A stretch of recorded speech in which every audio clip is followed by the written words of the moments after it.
Hi, I'm Jason. I'm Mike. Today we want to talk about a couple genetics, striping and patternless, and if there's any relationship. Yeah, this is fascinating because we think of them as two separate things, but you're telling me they're related in some ways.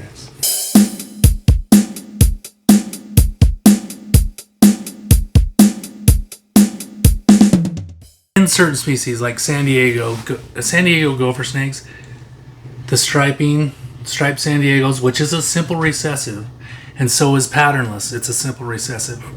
But if you breed a patternless to a stripe, you will get stripes. You'll get a little mix. And so it works on the same allele. Those genes work on the same allele. There's some connection there. And San Diegos they're a little tricky too, because they have their pattern. You get the spots or the stripes. But if you wipe all that out, you take away the pattern, and then you're a patternless snake. You still have a background patterning, which is like a double overlay, and you'll see some light stripings on the sides and some possibly stripings on the top, and so you get like this 2-level stripe look, and we'll show you. But if you breed a striped San Diego to an unrelated normal, you get all heads, all normals. If you breed a striped Pacific gopher to a normal unrelated, you get stripes. It's co-dominant in Pacifics. And so it varies a little bit by subspecies and species. Yeah, and so you gotta... So you have to know what you're doing. You just gotta know. That's where your years of experience come into play. Is there any misconception about stripes, patternless, that you hear frequently or that you're aware of? And I get a lot of things where I'll post stuff and I'll say a patternless, and they'll say, "Well, it's got some stripes," and I'm like, "Yes." I do get that. It's common. Until you work with the species, you'll figure it out. But a lot of these have some subjectivity collectively. Now, for you, it's a little different. When you know what you bred, so you know you have a patternless snake. But yes, another person will look at it and say, "Well, what about those flecks? What about there's subtle stripes?" Yeah, and I've had people say it many times. Had people question you as to whether it's question you, and it's fine because they don't know, like, until you've done the work. And right. And some people have done the work, some work and stuff, but maybe not the particular species. There's a little bit of that. Yeah. But that's genetically, fine.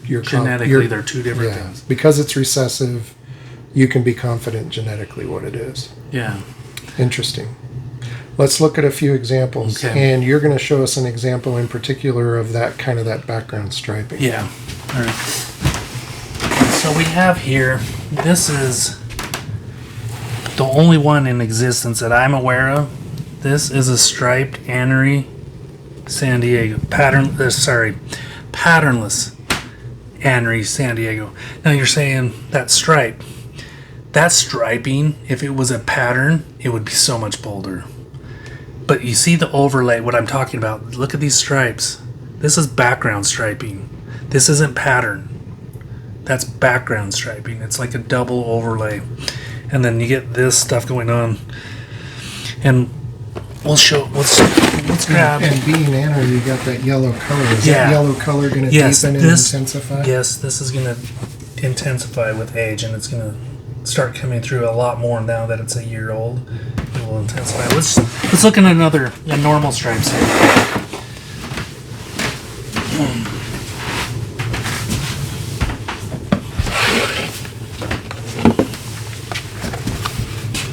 Now see that? There's generally 3 stripes, but sometimes 2.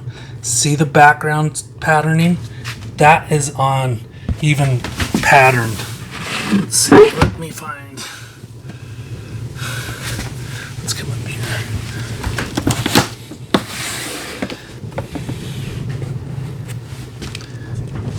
You'll still see on these guys, you'll still see striping, a lighter stripe than a blotched and then it's darker, and then it goes lighter underneath.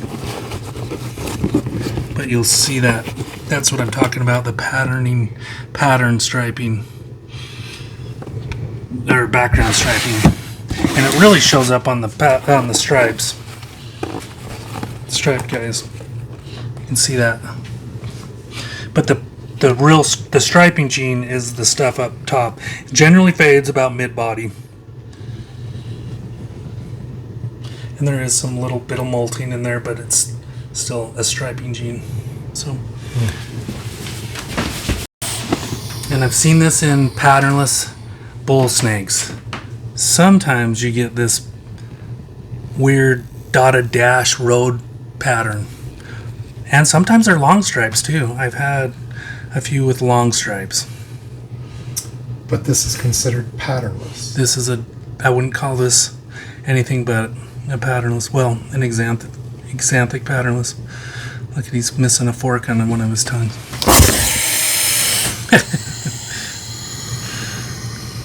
Not happy to see us. Yeah, I don't know why this clutch was funny like this, but